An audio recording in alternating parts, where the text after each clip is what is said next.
proud to serve as a trustee of the Georgia Research Alliance, and about a year ago, you may remember that you heard from David Radcliffe, our board chair, about the tremendous impact that GRA has had on Georgia. Georgia's research universities have profound impact on our state, especially in driving technology and science.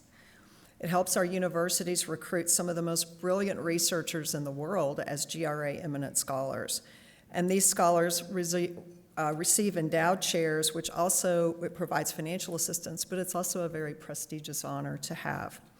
And because of these scholars, we have been able to attract enormous amounts of research, funding, private funding, public funding, and many of these GRA Eminent Scholars have actually started companies in Atlanta and in Georgia. So today, we have a very special GRA Eminent Scholar, Larry Heck, who is with us, and he is GRA's newest Eminent Scholar at Georgia Institute of Technology. So have any of you ever used a digital assistant? Has anybody ever said, hello Siri, or hey Google? Well, guess what? Our guest today is responsible for developing many of these technologies that we all use in our homes. He's done as much as anyone else to evolve artificial intelligence behind these technologies. He founded Cortana Virtual Assistant at Microsoft. He led Samsung's virtual assistant Bixby in North America. He oversaw technology at Viv Labs, which was founded by the inventors of Apple's Siri.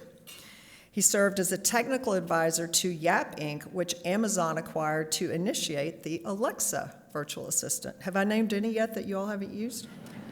He founded Google's Deep Dialogue Group, a research effort that brought us the Google Assistant. So if you find yourself talking to a device, you can thank Larry, or maybe not thank Larry. In fact, 30 years ago, the very idea of building a voice-enabled virtual office assistant was born in conversations between Larry and Adam Shire at the Stanford Research Institute. Shire, you may or may not know, was the founder of Siri. Larry has such a long resume, I would be here for our entire time if we talked about that. But I think it's important that you know that he started at Georgia Tech. It's his alma mater. He earned his master's and PhD there, and as a doctoral student, he built his first speech recognizer in 1987. Paula, is that the same year that you joined? So 1987 was a great year. Over the years, Larry has served many roles at Georgia Tech. He's kept in touch there. He's been on the advisory board for the School of Electrical and Computer Engineering. And so recruiting Larry to come back to Georgia Tech is just such a wonderful part of the full circle and a great attribute for us to have him back in Atlanta and in Georgia. So Larry, with that, I will welcome you as our newest GRA Eminent Scholar.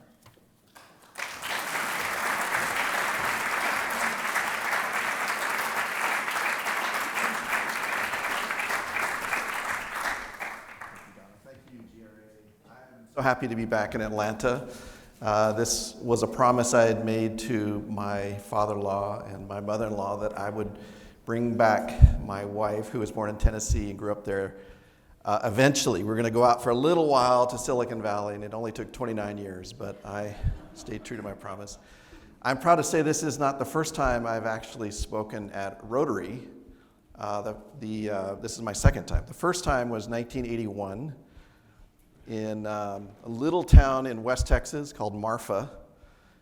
It was a tradition, I think, to have the high school valedictorian come speak to the all-men's Rotary Club in Marfa, Texas at the Thunderbird Motel. And that was 41 years ago.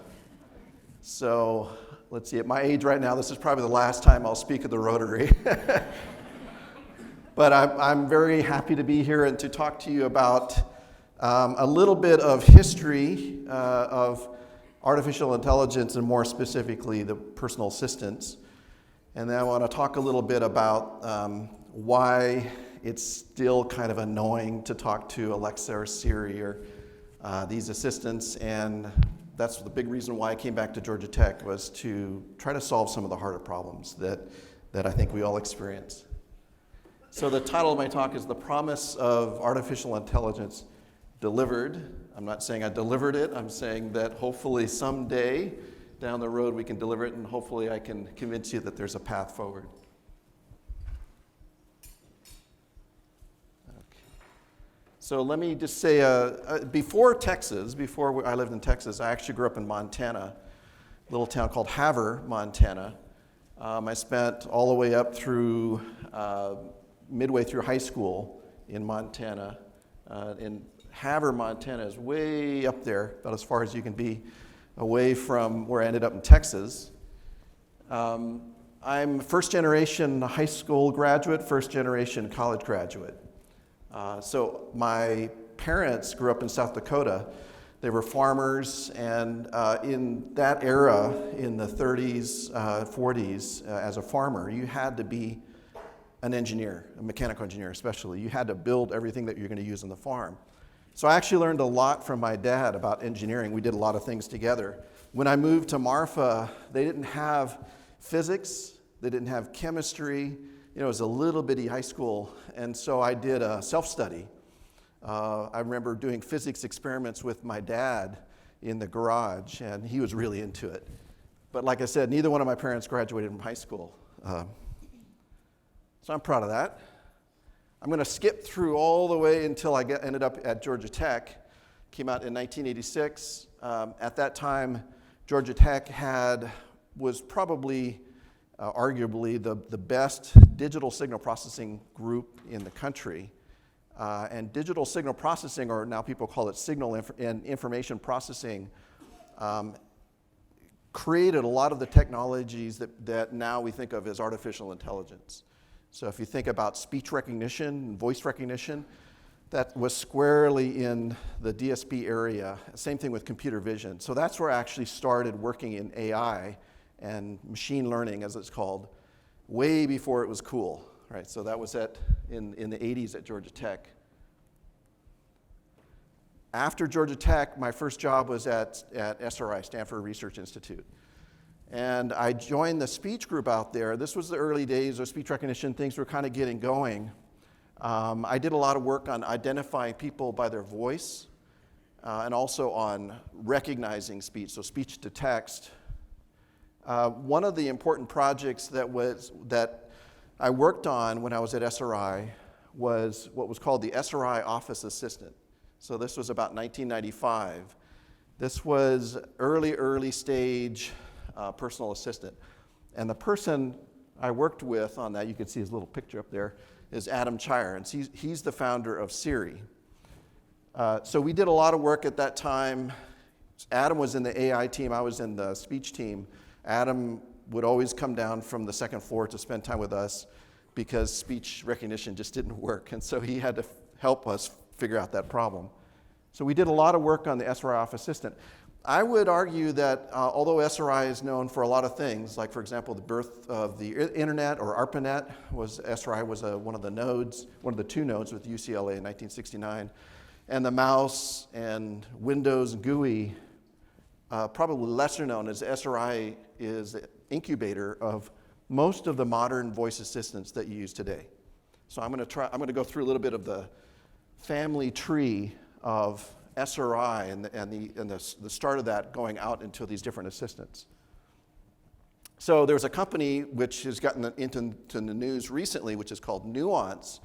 Nuance was just recently acquired by Microsoft, but Nuance started at SRI and was a spin-out. Nuance is a voice recognition company, and I actually went over there after about 6 years at SRI, and I eventually led up R&D there. In 2005, Nuance was acquired by a company called Scansoft, who took the name Nuance. My team split and headed for the exits. Long story there. But half my team joined Google and started the Google speech effort. So that was the genesis. The leader of that team was from my team. And then that led into the Google speech effort, led into the Google Assistant. So that's a very strong connection in the family tree. And as I mentioned earlier, Adam Chire started Siri. That was a really large effort funded by the government, by DARPA. At SRI, it was actually 22 institutions that were focused there. He was a chief architect. He left SRI to start a little startup company called Siri, and that was acquired by Apple. Now, I left Nuance, actually, we spent time at Yahoo. I eventually ended up at Microsoft. I hired some of my old friends from SRI, and then we started the Microsoft Cortana project. And I'll talk a little bit more about Cortana in a second. And then while I was at Yahoo, I was an advisor for Yap, that little company that Amazon acquired, which eventually turned into Alexa. So you can see how all these things connect together. And then finally at Siri, the founders of Siri left Apple and started a company called Viv, and Samsung acquired Viv. And I was hired to come in actually from Google, I was at Google for a while, to come into Samsung and Viv to be the CEO of Viv and Senior Vice President at Samsung, and then put in charge of Bixby. So I'm going to play a few video clips through my talk, and you'll hear reference to Samsung and Bixby. When I was at Samsung and when I was talking to them about, which I had been talking to them for a while about coming here to be a professor at Georgia Tech, they were very supportive of that, and they wanted me to realize this long-term dream I had, which I'll be talking about. And so that's why you'll hear some of the video clips will say Samsung with their blessing. Okay, so let's talk just a little bit about Cortana. And as I mentioned, my dad was a big influence with me, did a lot of physics experiments with me, that sort of thing. I remember I was at Nuance, and this was in 2003 or so, we were launching voice technologies, and I was pretty proud of it. I said, we're finally getting there that you can use this technology, and so I had my dad try it. Okay, just call in, and you're going to talk to American Airlines, and so Nuance technology failed miserably for him. And I said, well, you're not waiting for the beep, and you got to talk this way, and and finally he looked at me and he said, man, the telephone system back in the 30s and 40s was way better than it is today. And I said, what do you mean? He goes, well, he said, he was in Gettysburg, South Dakota, and they had a party line out on the farm, and he'd pick up the phone, and that's very much the kind of phone he used, cranked it up, and Louise would pick up. And Louise was the switchboard operator in Gettysburg, and then he was telling me the story. He said, I had a refrigerator, and it was making this clanking sound, so I pick up the phone, and Louise goes, hey, Mel, how are you? Oh, good, Louise. Yeah, my refrigerator's making this clanking sound. She goes, oh, what kind of refrigerator you got? Well, it's a Frigidaire. Oh, okay, well, Frank's over in 3rd. They can fix that. Let me connect you over. Oh, wait, Frank is always over at Joe's right now, at Joe's Diner. He is having coffee. Let me connect you over there. And so I thought, that's what we need to build. We need to build Louise. So it took me a while, actually. I actually bought a phone like that, and I put it on my desk. I brought it into my team. I said, this is what we're going to do. And they thought I was nuts. But it took a while. I finally started this project at Microsoft and called Louise, and then that became Microsoft Cortana. It's still not there. We still are not free to have a conversation, open conversation like we'd like with the technology. It's still constrained. Okay. So, where are we exactly with respect to this journey on AI? Well, it's a long journey. We're way down in the early stages of artificial intelligence, despite what you may have heard in the press. This area of artificial narrow intelligence is kind of where we're at, meaning that it's very constrained. You have to know what you're going to say and how you're going to say it, and if you don't say it a certain amount of time, if you say the wrong thing, it'll say, I don't know what you mean.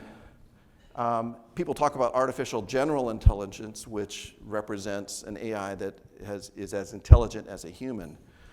But there's a lot of ground in the middle. And so my talk today about the promise of AI delivered is really about this journey between the two and about how to actually take the really good technology that's there, that's the narrow intelligence, and start to broaden it.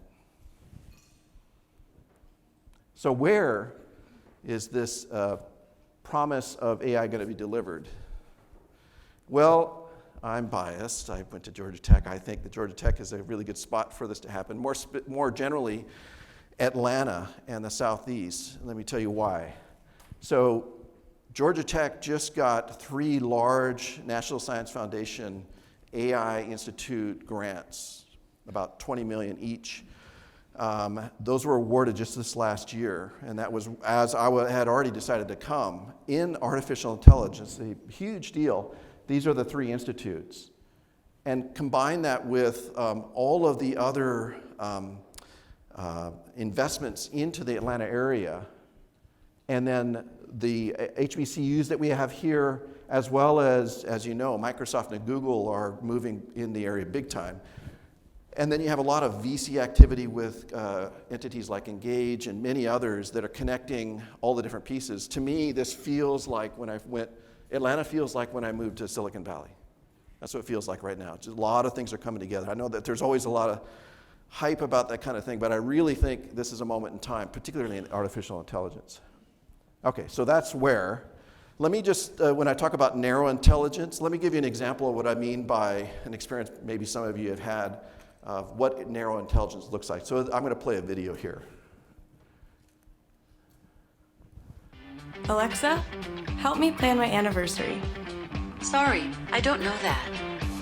Okay, Google, help me plan my anniversary. Sorry, I don't know how to help with that yet. Hey Siri, help me plan my anniversary. Sorry, I can't do that. Hi Bixby, can you help me plan my anniversary? I'm not sure how to do that. Can you teach me? So if you notice, at the end, actually all of them failed. But I think the bigger failure was the lost opportunity for the AI to learn something. You have somebody that's motivated to use the AI, is actually using it and asking for help on planning anniversary. Every one of them said, well, I don't know how to do that, an end conversation. And if you have had an EA and you went to the EA and asked them to help you with something and they said, I don't know how to do that, and they walked away, you probably wouldn't have that EA very long, right? So it's a conversation that has to involve both the human and the AI combined together. So rather than AI being viewed as a replacement or an automation of humans, I think the power of AI and the strength of AI is when humans and AI come together. So it's about augmentation. Augmented intelligence is another phrase for that. Another very important concept is that not everybody wants the same things. A lot of the work, as I saw as these products developed, was focused on, well, what does the mass group of people want to use these assistants for? Sort of a popularity contest. But many important things that you want to do are not the same thing as another person wants to do, right? So you have to have these AI to be very personalized, and they need to be specialists. And what I mean by specialists, so you might remember this book that Bill Gates wrote in the 90s, late 90s, Business at the Speed of Thought. And that book was all about how do you actually reduce the friction between when you have a thought in your mind for a business to actually executing it. And of course, he was talking about technology, and the technology should be driven that way. Now that story is all about amplifying humans, right? It's not about automating away. It's business run by humans at the speed of thought. And so I've been thinking about this from the perspective of AI and applying that and thinking, well, let's say I wanted to build a research assistant. I have research assistants now at Georgia Tech, but let's say, and I actually have one of them working on replacing himself, which is not true, it's augmenting him. What if you wanted to build a research assistant at the speed of thought? Or a teaching assistant? I could definitely use the help on that when I'm teaching classes. Have an AI that can help me out teaching. Or a legal research assistant. You think about that as in terms of a person that you would hire. What if that person that you hired could have an AI help them to be more effective?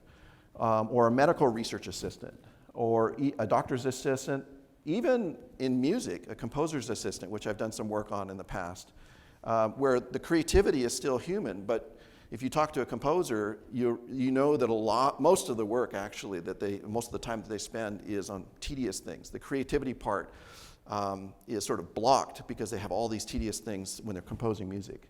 So what if you could have that? Same thing with an artist or even a writer. Okay, so the idea is that we want to augment humans, but to do that, we're going to have to bring the AI up to the level of humans. And so one of the which I'll talk about in the next slide, the theme of what I'm working on right now is building an AI digital human. So it's an AI assistant that's an equal partner with a human.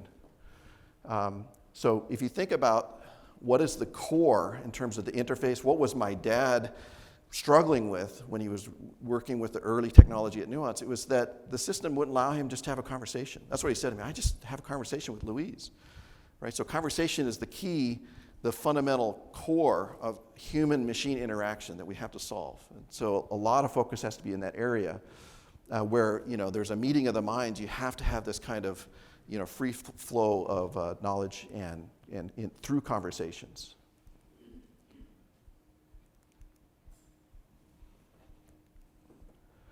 Okay, so the research themes, I won't speak for all of Georgia Tech. I talked about that in a second, but this is just my lab. It's called the AVA Lab, the AI Virtual Assistant Lab. First, we're going to, because of the conversation and the augmentation is so important, we're going to create an embodied and fully interactive digital human. But rather than build a physical artificial human, which I'm not a roboticist, that would be very difficult, we're going to go the other direction. We're going to go where AI is. We're going to think about going into virtual reality or augmented reality to interact with AI. And the pictures on the right are not humans. Those are simulated humans. And early days of Cortana, we were trying to figure out, should we put some sort of avatar with Cortana? And we realized, no, because people wanted to talk to it with normal conversations. Now I'll flip it. It's exactly what I want to see. I want to have people feel comfortable enough that they can actually have a normal conversation with an avatar, full body avatar that you can speak to in gestures, and they can understand you. So the second part of this is to focus on conversations that's open, not I'm expecting you to book a table at a restaurant or get a hotel room. Talk about anything. Right? You just open the microphone and you have a conversation. It's an open conversation with that digital human. Okay. So we have an early version of this running right now. I was actually up at my wife's parents at their farm in Tennessee, and I was working on it. And my wife came in. She goes, "Who are you talking to?" And it was Ava, and Ava was asking me, "So what are your hobbies?" I said, "Well, I play music, I play trumpet, What are your hobbies?" Oh, she says, "Oh, I like to collect stamps, And so we're having this conversation back and forth, and there's this human, talking to me. She comes in, she's like, I said, "Don't worry, it's just Ava, Okay, so conversations have been a goal, and a lot of people worked on conversations with digital assistants, but really virtual assistants has been more about extending web search to voice search to look for specific things. But if you combine that with all of the senses, both in terms of what the AI can understand as well as what the AI can emote, then you start to approach this kind of meeting of the minds. So what I'm talking about is a digital human, conversational AI, which is all about the master-apprentice type learning. But in this case, the master is the human, and the apprentice is the AI. So what does that look like? If you did something like, I'd like back row seats to Guardians of the Galaxy tomorrow at 7 p.m., that's pretty narrow, but even if you did that now, the AI would not know what you mean by back row seats. And it would just ignore you. It used to, it would just stop completely, not do anything, but now it just ignores it like you didn't say it. But what it really ought to, I'm talking about steps to get there. The first step to get there is the system ought to say, I got everything else, but what do you mean by back row seats? Can you show me that, right? And so you invite the user to demonstrate, go to Fandango, bring up the seat picker, this is what I mean by back row seats. The system goes, okay, I'll remember that next time. So learn by demonstration. Okay, I'm going to show a video clip of what that might look like here in a second.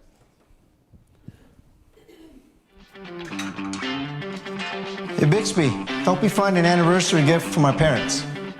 How about flowers? Nah, traditional one. I'm not sure what a traditional gift is. Can you show me? Go on Wikipedia, search traditional wedding anniversary gift. I found wedding anniversary on Wikipedia. Okay, scroll down. Scroll down. There. Okay, I'll remember that. Since it's your parents' 30th anniversary, how about a gift of pearl earrings and mother of pearl cufflinks? Perfect. Here's a selection of earrings and cufflinks. Start. Bixby learns new capsules from everyday interactions with millions of users on every kind of device. From Family Hub to all of Samsung's products, Bixby brings the multi-device experience to life. So, as you notice, there were a lot of actual failures in that interaction. The system didn't understand different things, but it stayed in the conversation to learn.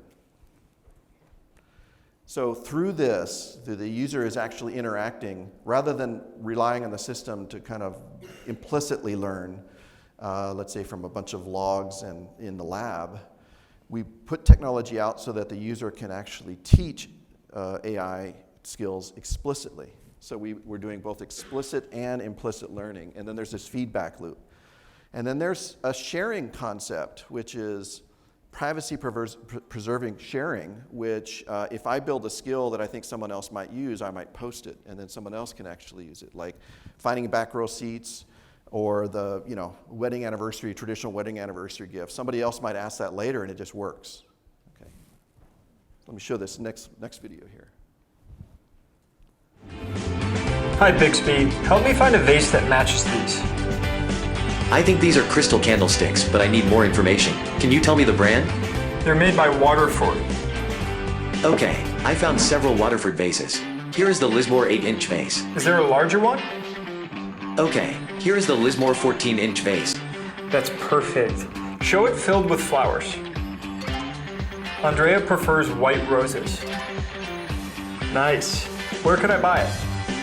The Waterford Lismore 14-inch vase is available with 2-day shipping for $495 from Neiman Marcus. Add it to my cart. Bixby combines voice and vision to make both work better. Bixby is always helpful and always learning. Expensive taste. So that was at a point where Samsung wasn't ready to talk about smart glasses, but instead we were using the Samsung phone. But if you think about that kind of interaction with smart glasses, and you just see something, you're in a store or something, and you have a conversation like that about it. Okay, so let me wrap up here, and just what I want to talk about a little bit more about the sharing concept of knowledge is that if you think about AI technologies, when you involve humans, and humans start to become the master and the AI is the apprentice, then there's a lot of knowledge that can get injected into the system for you, but you might be willing to share that knowledge with other people, and of course it needs to be privacy preserving. But if that starts to happen, then you have millions of users all working on their skills that they think are important to them, sharing those skills, and you start to see this network effect that happens. Right? And I think that's going to be a really important part of this. Now, that's hard. There's a lot of technical challenges to solve before we can get there, and that's what we're focused on in my lab, in the AVA lab at Georgia Tech. So thank you very much. Appreciate it.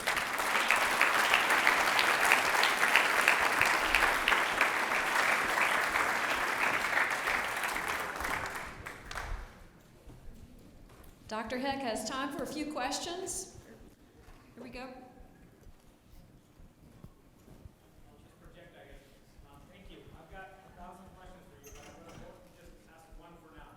Since the speech recognition was mentioned as the main work that we've done, there was a video 2 or 3 years ago, I think it was a genuine one, where sometimes which I was demonstrating the Google Assistant making a haircut appointment and yeah, Duo. Yeah, Google Duo, yeah. Duplex. But they scaled that back because of a lot of protests, because people wanted to know that they were talking to Yes. AI and it was too human. Yeah. So to what extent are we shackling the capabilities of technology because of human concerns? And then the Yeah, second thing that's a good question. related to it is Microsoft scaled back some because the AI started echoing some of the darkest side of human conversations and stuff. Yeah. So to what extent are we scaling these things back because of this? Yeah, I have long stories over both of those because I know both those teams. So to the first question, that's an excellent question because I think when people are, and most people are, viewing AI as automation, as replacing humans, then of course you start to get this backlash. It's like, wait a minute, there's a lot of jobs that get lost this way. And I think it's important that, a certain amount of automation, of course, has to happen, but I think it's really important that the conversation shifts to one of, it's more of like the Iron Man suit of AI, right? So the Iron Man suit doesn't fly around. The human's inside. The Iron Man suit makes the human more capable. And so having that concept of AI, which is an augmentation, extension, amplification of human, teaching assistant, medical assistant, even a composer. So that's really important to avoid that. And by the way, I think it was called Duplex, was actually out of an Israeli team. And that was while I was at Google. And we knew about that team.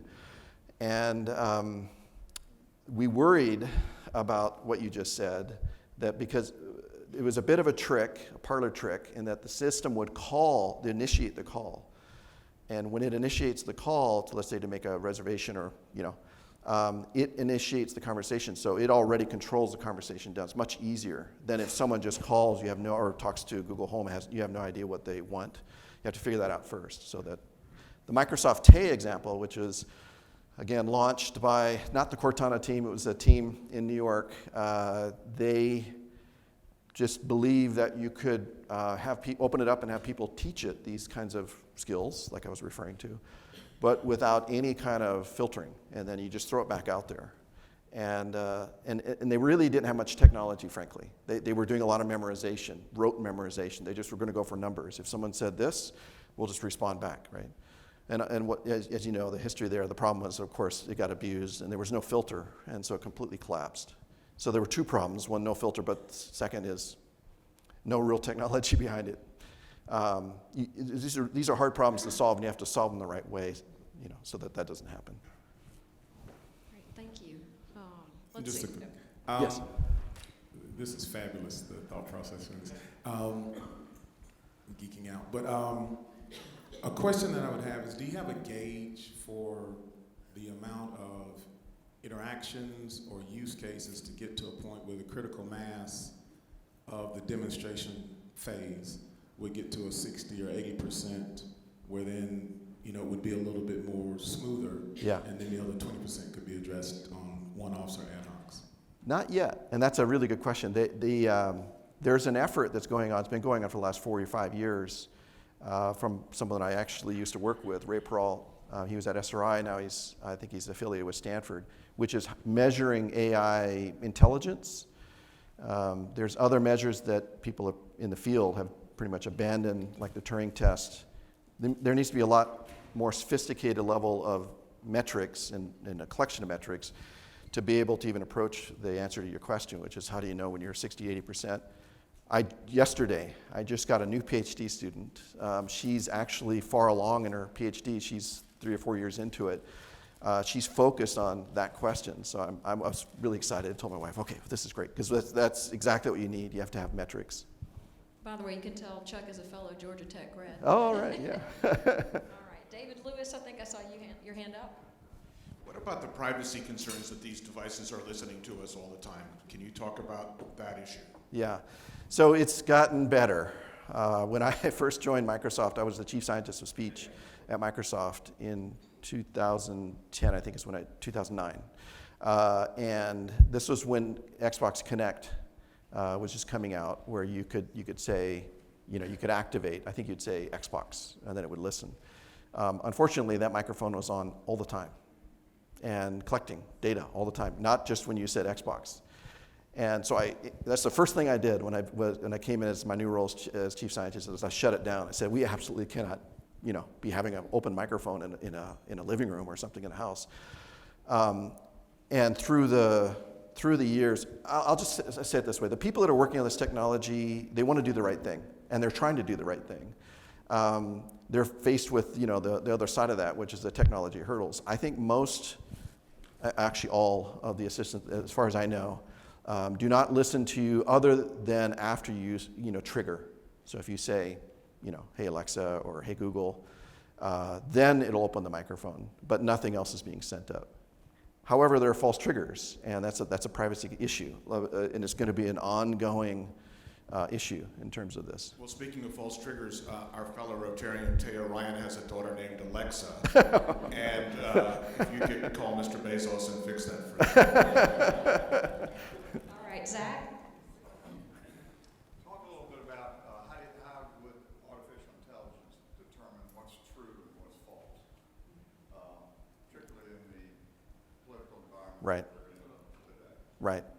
There's a lot of my colleagues are working on that right now. There's a lot that we learned. I actually spent 4 years at Yahoo. I ran search and ads quality for Yahoo. And that was 2005 to 2009. And even back then, we were working on this problem. It was more in the domain of search, which is we were only going to show results that were true.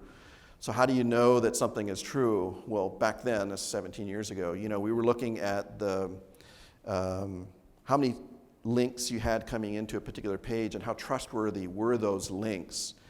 And then how trustworthy were the links to the links, all leading up to that document that we were going to show. And we got a measure of not just relevance to what you were talking about, but the truthfulness of it, right? And I know there's a lot of papers being published, and I see this at conferences at places like Meta and Google and Amazon that researchers are advancing the state of the art way beyond that in terms of truthfulness. And it's a major, I'll just say it this way, it's a major area of emphasis both in schools and industry right now.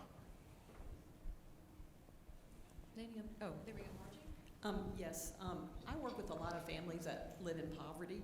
And one of the things I've noticed, and this is a philosophical question, is that technology is really the reason I think a lot of people are in poverty. So obviously you're on the forefront with this artificial intelligence. Just have you thought about how you can use it to improve the human condition from a poverty perspective? Yeah, there's a number of students that I interact with at Georgia Tech that are coming from parts of the world that they would have never been able to come to Georgia Tech before. And maybe I'm overstating it, but I think it's largely because of a cell phone. They can't afford a computer, but the mobile phone has gotten to be so much more sophisticated and capable that it opened their eyes through the internet, to everything else that's out there. And it started to spin up in terms of awareness, but also educational opportunities. There's so many things on the web that are available. And these are, Georgia Tech is a very, very good school, so it's really hard for them to come.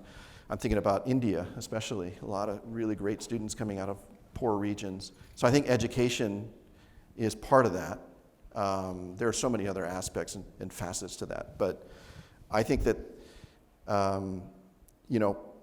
from my upbringing, I come from Montana, and very rural area, and although it's way better than it was in the 60s and 70s in terms of information, and we're talking about truthfulness, that sort of thing, there still needs to be a lot of work to actually get, rather than an echo chamber of a single point of view, getting all that information out, and that connects, I think, to lower income people and poverty, because it starts to, again, like I said, open up their eyes to the availability of of opportunities.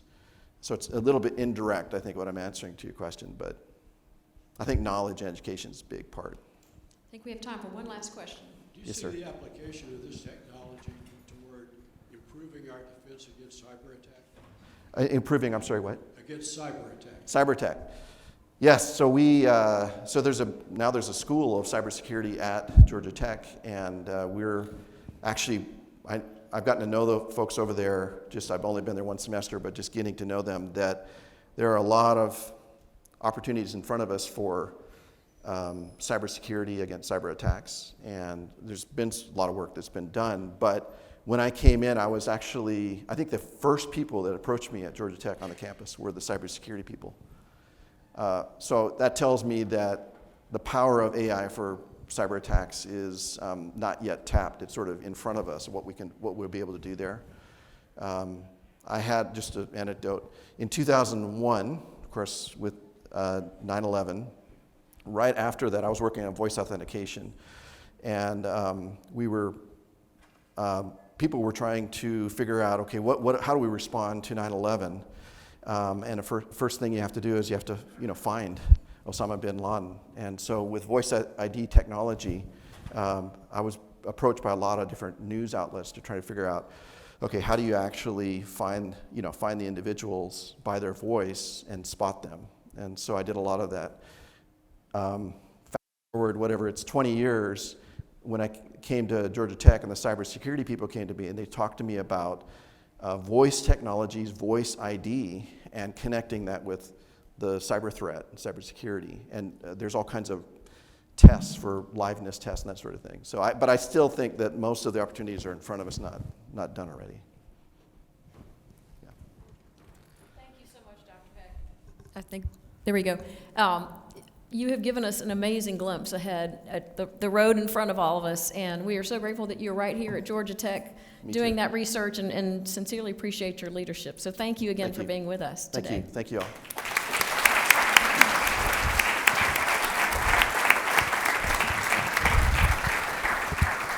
So we have two Larry programs back to back. Please join us next week for Larry Sampler. You may remember Larry was with us earlier this year giving a fascinating report on the situation in Afghanistan. And Larry returns next week to talk much more in depth about the situation in Ukraine. Larry's with the Carter Center, so you won't want to miss that program as well. Have a wonderful week in the meantime, and we will see you then. Thank you.